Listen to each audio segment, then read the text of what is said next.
Carbon dioxide is one of the main gases in our atmosphere that traps heat, creating the greenhouse effect that provides the conditions that allow human life to exist on Earth. Without the natural greenhouse effect, the average temperature on Earth would be a frigid minus 18 degrees Celsius. And we know from the geological record that natural changes in carbon dioxide levels have directly related to past increases and decreases in global temperatures.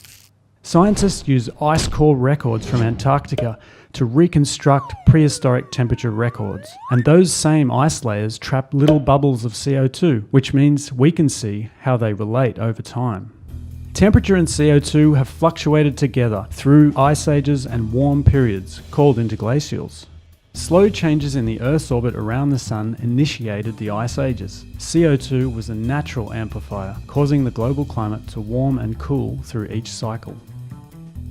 Here, at about 200 to 300,000 years ago, is where modern humans had just evolved. And here, at the last interglacial period, the sea level peaked at about 6 to 9 metres higher than it is today. At about 20,000 years ago, we have the last ice age. At that time, kilometre-thick ice sheets spread across Europe and North America, eating up water and driving sea levels down to 130 metres lower than where we are today.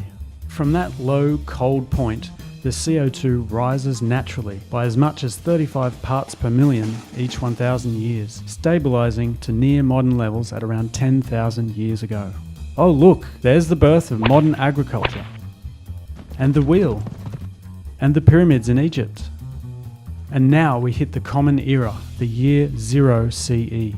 At this point, the world population is just 200 million people.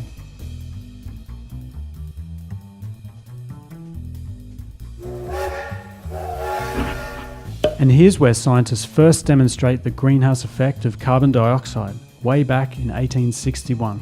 It would take until 1938 for scientists to show the Earth was warming and propose that CO2 was the cause. Here's where we are now.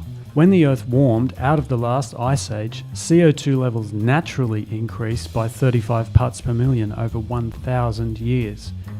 Humans have caused CO2 to rise by this amount in just the last 17 years. And our population is at 7.5 billion people, with many cities around the world rapidly developing, increasing their CO2 output year on year. Our current temperature is about 1 degree Celsius above pre-industrial levels. This might not sound like much, but the last time our climate was that warm was the last interglacial period, when sea levels were 6 to 9 metres higher, enough to creep into cities like New York, Manila, Brisbane, and flood Bangkok, Miami, Amsterdam, and many more. On current projections, by 2100, our climate could warm by 4 degrees Celsius or even more, depending on our actions to cut CO2 levels. So, does this look natural to you?